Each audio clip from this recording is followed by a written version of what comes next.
लक्षवेध news network, अचूक वेळ अचूक बातमी। मी महाराष्ट्र राज्य जनहित शेतकरी संघटना संस्थापक अध्यक्ष प्रभाकर भैया देशमुख।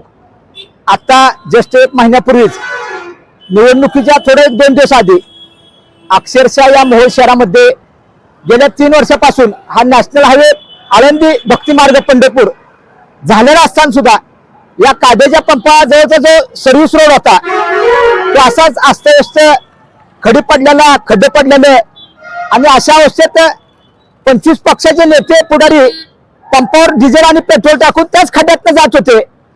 परंतु मला दुःख असं वाटतंय, माझ्याकडे गाडी नसताना माझ्या लक्षात आलं की तिथला धुरोळा उडतोय, हॉटेलच्या पदार्थावर बसतोय, लोकांच्या डोळ्यात धुरोळा जातोय आणि इकडे मोहोळचं एसटी स्टँड उमरगा हैदराबादवरनं सोलापूर मार्गे येणाऱ्या गाड्या फास्ट येतात, इथं स्पीड ब्रेकर नाही।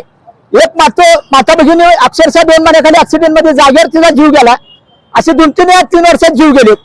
मग ह्या अवस्थेमध्ये कुणाला काय राजकीय पुढे भरपूर आहेत, कुणाला देणं घेणं नाही। अशा अवस्थेत स्वतः मी भैया देशमुख आणि जनहित शेतकरी संघटनेचे आमचे कार्यकर्ते तातडीने गेल्या महिन्यात नॅशनल हायवेच्या अधिकाऱ्यांना निवेदन देऊन देशाचे नेते नितीन गडकरी साहेबांना मेल आर्डरची कळवून याची मागणी केली। आणि विशेष म्हणजे जे लक्षवेध चॅनल आहे आदरणीय संपादक दत्ता मिसाळ साहेबांचं आणि त्यांच्या इतर प्रतिनिधींचं कर्मचाऱ्यांचं मी मनापासून स्वागत करतो।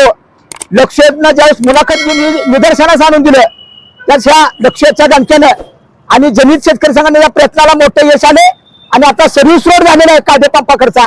परंतु आता नॅशनल हायवेच्या अधिकाऱ्याकडे मागणी आहे माझी, त्यांनी स्पीड ब्रेकर केलाय, परंतु स्पीड ब्रेकर लहान आहे, गाड्या अजून फास्ट जातात आणि त्यासाठी मोठा स्पीड ब्रेकर करावा। आता हायवे अधिकाऱ्यांचं माझं बोलणं झाले ते तातडीनं स्पीड ब्रेकर मोठा करू म्हणले।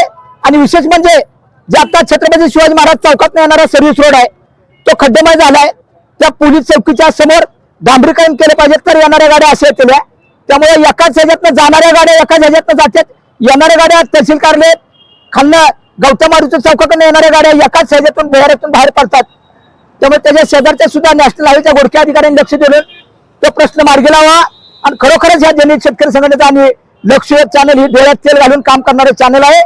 कुणाला बी चुकले तर सोडत नाही, जे सत्य आहे ते रस्त्यावर आणले जाते, जनतेच्या समोर मांडले जाते। त्यामुळे लक्षवेध चॅनलचं मिसाळ साहेबांचं त्यांच्या साथीदारांचं मी मनापासून स्वागत करतो। नॅशनल हायवेच्या अधिकाऱ्यांनी सुद्धा हा निर्णय तातडीने घेतला, आपल्या निवेदनाची दखल घेतली, त्यामुळे त्यांचं पण स्वागत करतोय। आणि नॅशनल हायवेवरती पाटकुल पाटीला जे टोल नाक्यावरती कामगार आहेत त्या कामगारांना ऑर्डर काढण्याचा मला शब्द दिलाय, त्यांना 14,000 पगार येत्या 1 महिन्यात चालू होतील।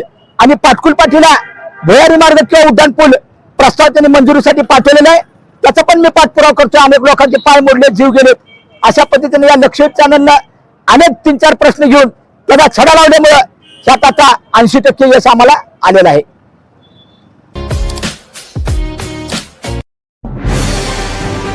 आजच आपल्या लक्षवेध न्यूज नेटवर्क या चॅनलला सबस्क्राईब करा, व्हिडिओला लाईक करा।